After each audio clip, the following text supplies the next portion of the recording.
Hello students, कैसे हैं आप सब। आशा करता हूँ आप सब बहुत अच्छे होंगे। स्टूडेंट्स, आज जो हम स्टार्ट कर रहे हैं, आज बेसिक इंट्रोडक्शन से स्टार्ट कर रहे हैं, वो भी नंबर सिस्टम का। और आपको बताऊं, ये वीडियो बहुत ज़्यादा इम्पोर्टेंट होने वाली है, स्पेशली उन बच्चों के लिए जो 8th स्टैंडर्ड तक के बच्चे होते हैं। हम 6th स्टैंडर्ड से 7th में आ जाते हैं, 7th से 8th में आ जाते हैं। बेटा, हमारे को ना जो एक बेसिक चीज़ें होती हैं नंबर सिस्टम को लेके, वो हम पढ़ तो लेते हैं बट उन्हें भूल जाते हैं। और ये इतनी ज़्यादा ज़रूरी होती हैं कि हमारी डे टू डे लाइफ में भी इनका बहुत बड़ा रोल होता है। अगर मैं आपको बताऊं तो सुबह से लेके शाम तक हम पता नहीं कितनी सारी एक्टिविटी करते हैं जिसमें हमारे को नंबर्स का यूज़ होता है। मैं अगर आपसे बोलने लगूं कि आप अपने पापा की, आप अपने डैडी की, आप अपनी मॉम की एज बताएं, तो आप वो उसका रिप्लाई किस में देंगे? आप उसका जो भी रिप्लाई देंगे वो एक नंबर की फॉर्म में दोगे। या मैं आपसे बोलने लगूं स्टूडेंट्स आपकी एज कितनी है, तो आप भी वो रिप्लाई जो दोगे वो भी नंबर की फॉर्म में दोगे।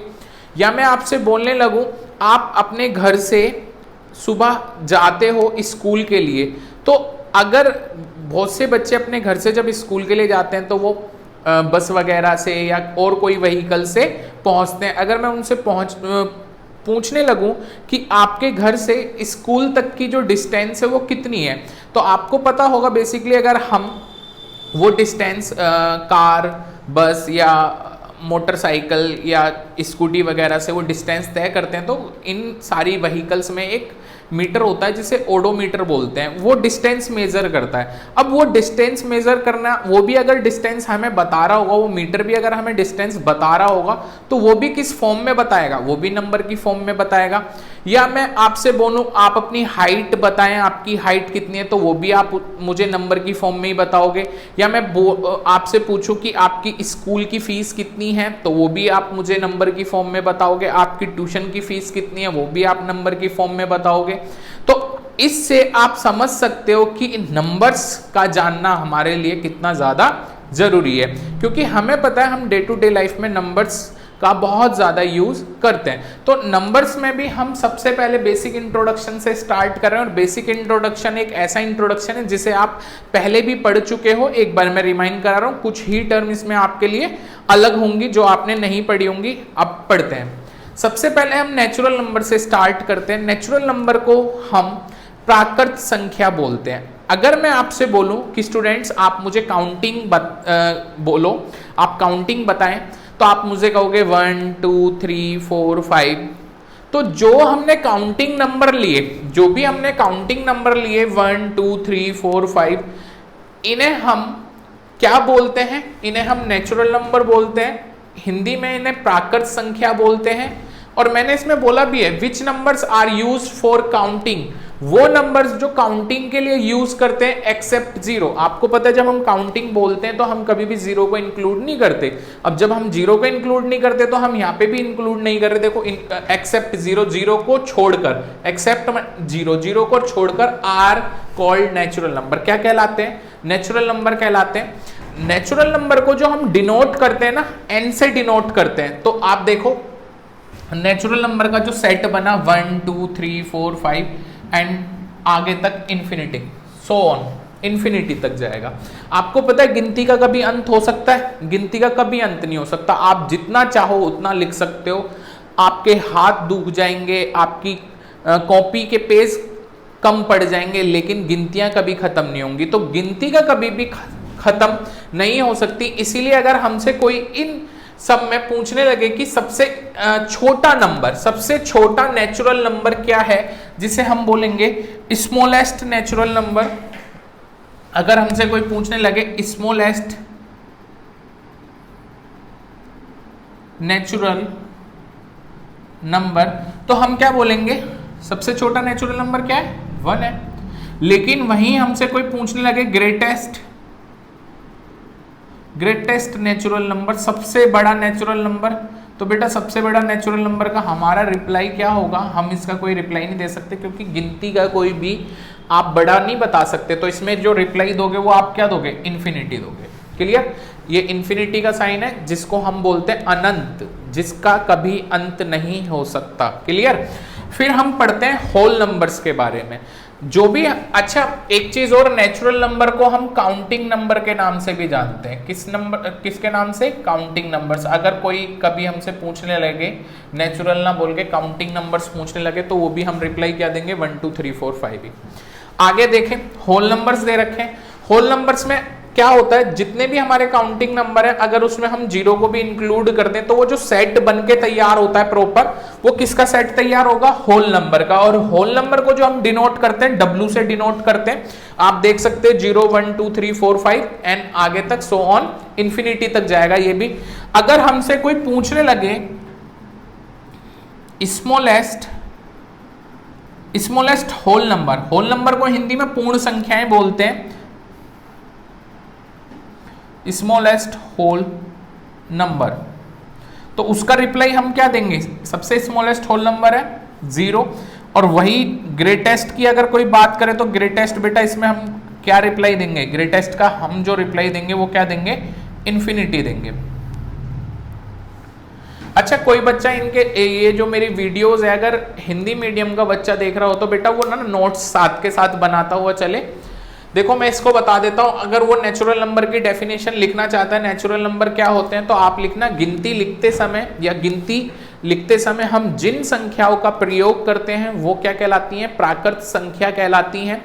अब प्राकृत संख्या में फिर आप बता दोगे 1 2 3 4 5 ऐसी। अगर पूर्ण संख्या की डेफिनेशन पूछे, होल नंबर की कोई पूछे, तो आप बोलना सभी प्राकृत संख्याओं में यदि शून्य को शामिल कर दिया जाए, सभी प्राकृत संख्याओं में यदि शून्य को शामिल कर दिया जाए तो क्या कहलाएंगी वो? तो वो पूर्ण संख्याएं कहलाती हैं। क्लियर। अब हम पढ़ेंगे इंटीजर्स के बारे में, जिसे हिंदी में हम पूर्णांक बोलते हैं। अच्छा, इसमें समझाने से पहले मैं एक चीज बताऊंगा। हमने नेचुरल नंबर पढ़ा 1 2 3 4 5। नेचुरल नंबर्स जो भी हमने देखे 1 2 3 4, ये सारे के सारे पॉजिटिव नंबर होते हैं। अगर इन्हीं 1 2 3 4 5 का अगर मैं नेगेटिव पूछने लगूं तो आप क्या बोलोगे? -1 -2 -3। यानी नेचुरल नंबर के नेगेटिव क्या होंगे? बस उनके सामने, उनके आगे साइन चेंज कर दो, पॉजिटिव की जगह नेगेटिव कर देंगे। ठीक है। तो अगर देखो मैं बताऊं इंटीजर्स क्या होते हैं, all natural number and negative of natural number, all natural number and negative of natural number including zero, उसमें जीरो को भी हम इंक्लूड कर दें तो आर कॉल्ड इंटीजर। हम डेफिनेशन के अकॉर्डिंग रिप्लाई देते हैं, ऑल नेचुरल नंबर 1 2 3 4 5 6 7 और ऐसे करते करते सो ऑन इन्फिनिटी। ठीक उसी तरीके से उसके बाद क्या बोला, नेगेटिव ऑफ नेचुरल नंबर -1 -2 -3 -4 और ऐसे करते करते बेटा माइनस इन्फिनिटी तक जाएंगे। और उसके बाद क्या कह रहा है, इंक्लूडिंग जीरो, जीरो को भी इसमें इंक्लूड कर दिया जाए। तो ये जो सेट बन के तैयार हुआ, ये पूरा सेट किसका तैयार हुआ बनके? ये इंटीजर का सेट बन के तैयार हुआ, जिसे हम डिनोट कर देते हैं किससे? जेड से। किससे डिनोट करते हैं? जेड से डिनोट कर देते हैं। क्लियर। अगर कोई बच्चा इसे हिंदी में लिखे तो क्या लिखेगा? सभी प्राकृत संख्या और प्राकृत संख्या की नकारात्मक संख्याओं में शून्य को शामिल कर दिया जाए तो वह इंटीजर कहलाती हैं, यानी पूर्णांक कहलाती हैं। क्लियर। तो आप देखें इसमें भी, अब देखो 1 बाय 1 करके मैं इसमें और चीजें भी बताऊंगा अगर आप नोट कर रहे हो। नेचुरल नंबर की जो स्टार्टिंग हो रही है किससे हो रही है? 1 से हो रही है। 1 2 3 4 5 6। अब देखोगे 1 2 3 4 5 6 तो इसमें भी है या नहीं है? तो आप यहां से कहो, लेकिन बेटा मैं कहता हूं जीरो एक होल नंबर है, क्या नेचुरल नंबर में है जीरो? नहीं है। तो यहां से एक चीज पता चली कि सारे के सारे नेचुरल नंबर 1 2 3 4 5, इसमें भी 1 2 3 4 5, यानी सारे नेचुरल नंबर तो होल नंबर हैं, लेकिन सारे के सारे होल नंबर नेचुरल नहीं है, क्योंकि जीरो होल नंबर है लेकिन वो नेचुरल नंबर नहीं है। तो हम यहां से नोट करके लिख लेंगे। यहां से हमको कंक्लूजन क्या मिला इन दोनों चीजों से, नेचुरल नंबर और होल नंबर से कंक्लूजन हमें मिला कि every natural number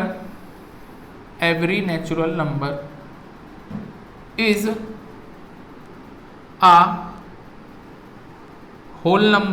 a whole number, but every whole number is not a natural number. Clear? आप इसे इनसे हमें इन दोनों से कंक्लूजन मिला। अब उसके बाद हम इंटीजर को समझते हैं। अब आप इंटीजर को समझें तो देखो इंटीजर में natural number 0 1 2 3, sorry natural number 1 2 3 4 5, 1 2 3 4 5। अच्छा 1 2 3 4 5 में अगर 0 को भी इंक्लूड कर दिया जाए तो ये भी आ गया इसमें। क्लियर? तो यहां से क्या पता चला, सारे के सारे नेचुरल नंबर इंटीजर में आ गए, सारे के सारे होल नंबर भी इंटीजर में आ गए। तो हम क्या लिखेंगे, इन नेचुरल नंबर, होल नंबर और इंटीजर से क्या कंक्लूजन निकला, इसे भी नोट करके लिख देता हूं कि all natural numbers and whole numbers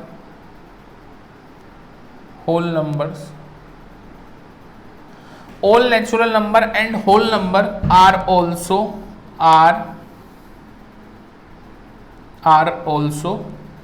integer।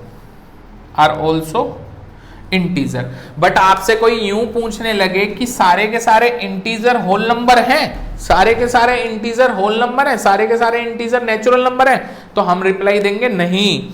देखो -1 -2 ये नेगेटिव नंबर है, क्या इन दोनों में कोई नेगेटिव नंबर आया? नहीं आया ना।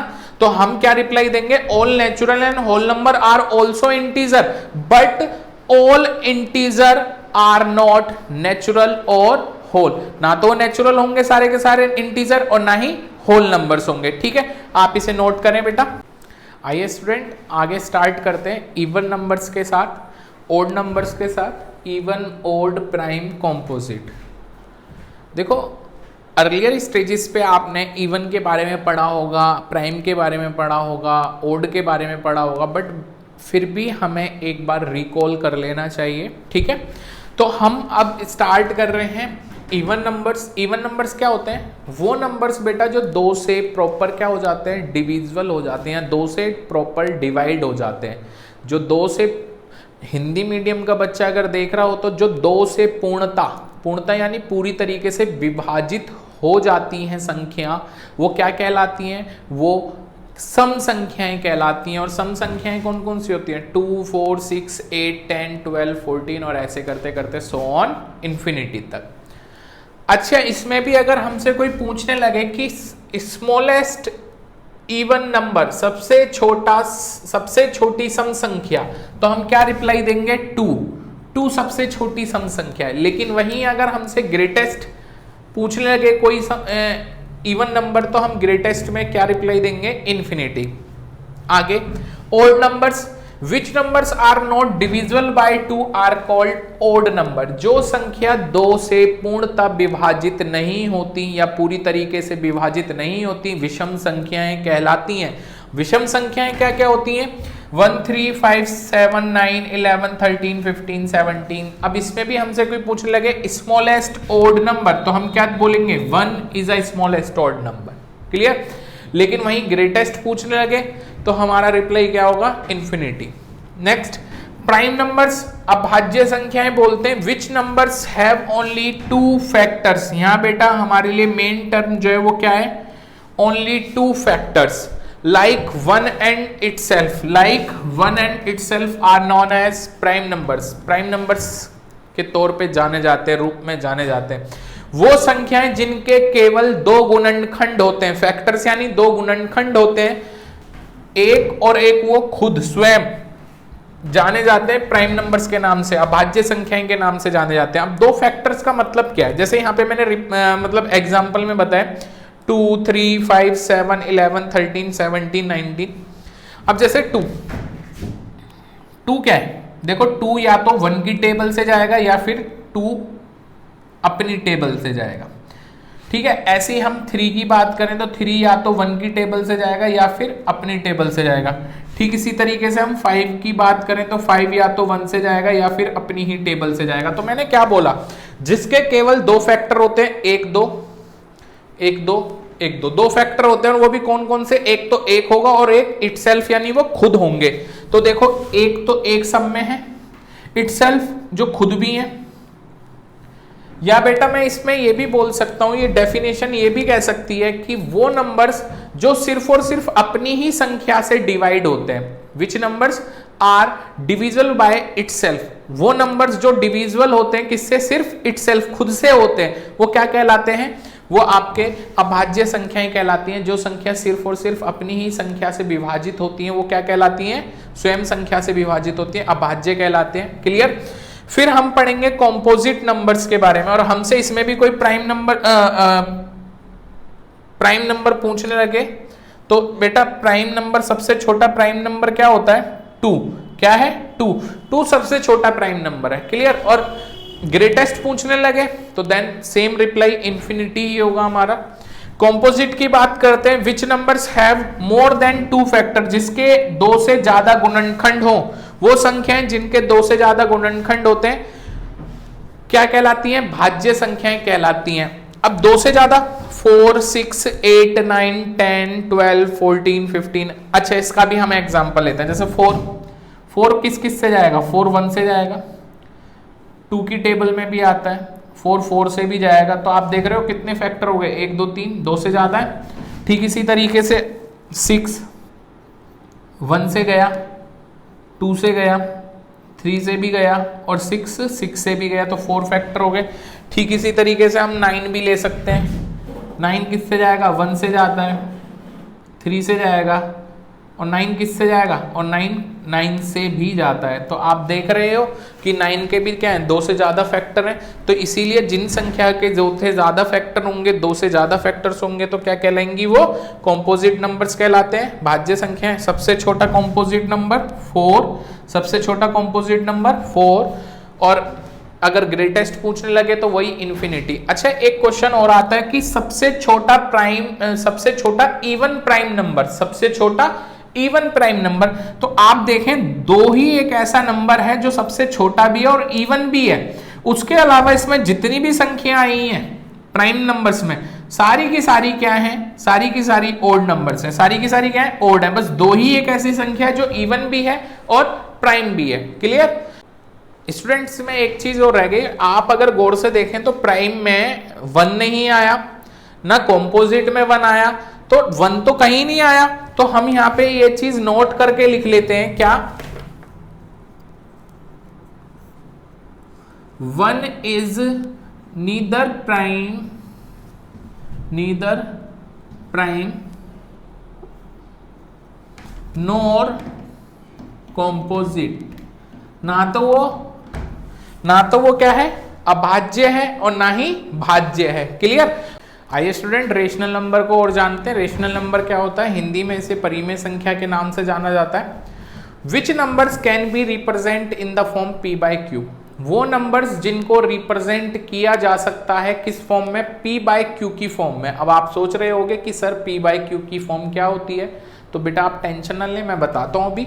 Where p and q are integers. अच्छा इंटीजर्स तो पता है, अभी हमने पढ़ा कि हाँ इंटीजर्स तो पता ही है कि p और q क्या होने चाहिए, इंटीजर्स होने चाहिए, बट q ना 0 नहीं होना चाहिए, डज नॉट इक्वल टू 0, 0 नहीं होना चाहिए। अब ये क्या होता है मैं समझाता हूं।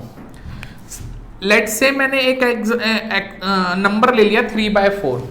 अब आपको पता है अगर मैंने कोई संख्या फ्रैक्शन में रखी, कोई संख्या मैंने फ्रैक्शन में रखी, तो फ्रैक्शन में रखने पे ऊपर वाली जो संख्या होती है उसे न्यूमरेटर बोला जाता है, न्यूमरेटर, जिसे हम क्या बोल देते हैं, अंश। क्लियर, हिंदी में।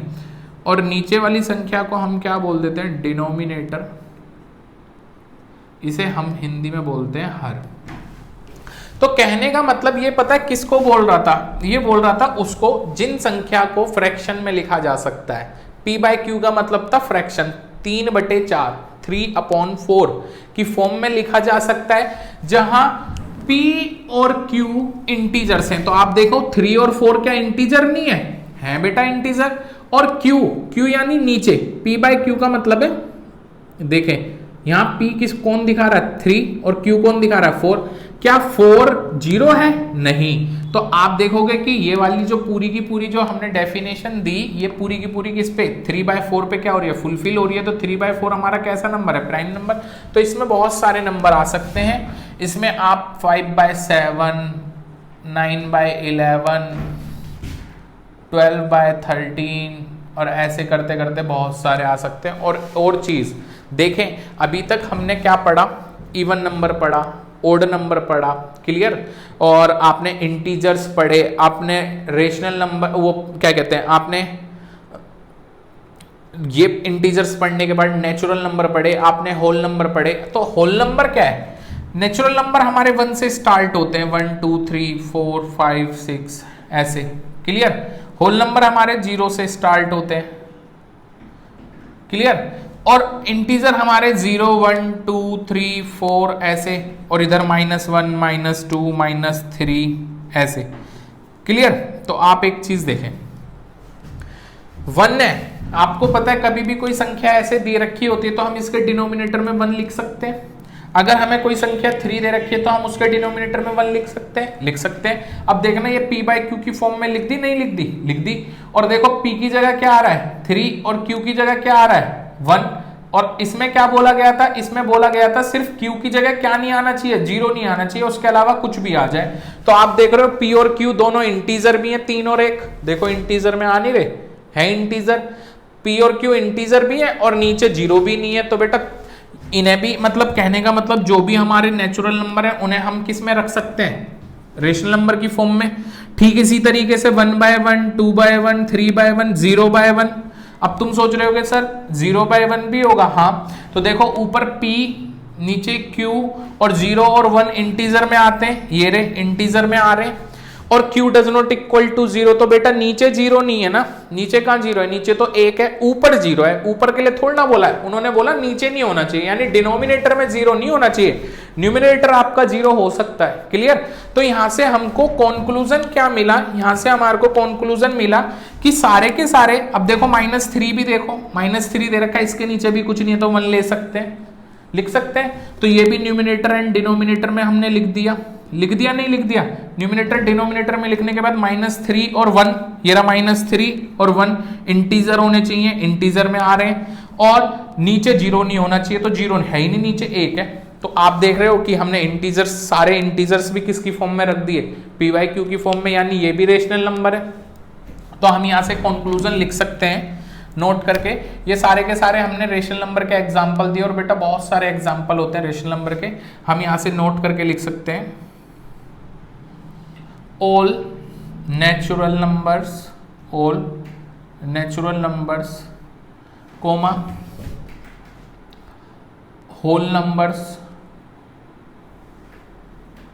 and integer are also rational number. तो ये बेटा क्या है, आपके रेशनल नंबर्स भी हैं। आई बात समझ में या नहीं आई, नोट कर लो। आइए स्टूडेंट एक चार्ट समझते हैं। अभी हमने नेचुरल नंबर समझे, आपने देखा नेचुरल नंबर में 1 2 3 4 और ऐसे ही चलते थे। फिर आपको पता है जितने भी सारे के सारे नेचुरल नंबर थे वो आपके होल नंबर भी थे। होल नंबर में सिर्फ क्या आ गया था, एक एक्स्ट्रा 0 आ गया था। भाई 1 2 3 तो सारे वही थे, बस अलग क्या आ गया था, 0 आ गया था। तो ये सारा पोर्शन किसको डिनोट कर रहा है, 0 को डिनोट कर रहा है। यानी सारे के सारे नेचुरल नंबर आपके होल नंबर भी हैं, और आपको पता है सारे के सारे नेचुरल और होल नंबर आपके इंटीजर भी होते हैं, बट इंटीजर में क्या आ जाते हैं, माइनस के नंबर आ जाते हैं, -1 -2 -3 -4 ऐसे नंबर आ जाते हैं, क्लियर। तो आपको पता चला सारे के सारे नेचुरल, सारे के सारे होल नंबर एक इंटीजर भी होते हैं, और आपको पता है सारे के सारे नेचुरल, सारे के सारे होल, सारे के सारे इंटीजर आपके रेशनल नंबर भी होते हैं, यही सारे। लेकिन रेशनल नंबर में कुछ संख्या ऐसी आ जाती है 3/4 5/7 9/11, जो जिन्हें हम अगर सोल्व करें, जिनके फ्रैक्शन को अगर हम सोल्व करें तो डेसिमल में आते हैं। तो बेटा डेसिमल के जो भी नंबर होंगे वो किस में आएंगे, फिर वो आपके रेशनल नंबर के जो एक्स्ट्रा बच गए ना 3/4 5/4 फ्रैक्शन वाली फॉर्म में जो है। एक्चुअल में इंटीजर्स में क्या है, हम इसके नीचे 1 लगा देते हैं, वो तो सबके नीचे हम डिनोमिनेटर 1 ले सकते हैं। बट आपको पता है उस 1 को अगर हम हटा भी दें तो उससे कौन सा फर्क पड़ रहा है। लेकिन जो भी रेशनल नंबर में इन सबके अलावा भी और जो नंबर आते हैं वो हमने इस वाले पोर्शन में दिखाए, क्लियर। तो आपको ये चार्ट समझ में आ गया होगा, इसे नोट कर ले। स्टूडेंट नंबर सिस्टम को लेके हमारी जो भी बेसिक एक नॉलेज होनी चाहिए वो सब मैं आपको पढ़ा चुका हूँ। आशा करता हूँ आपको बहुत अच्छे से समझ में आई होगी। इसी के साथ बच्चों ये वीडियो हमारी ख़त्म होती है, और अगर आपको मेरी वीडियो पसंद आ रही है तो स्टूडेंट उसे लाइक करें, चैनल को सब्सक्राइब करें।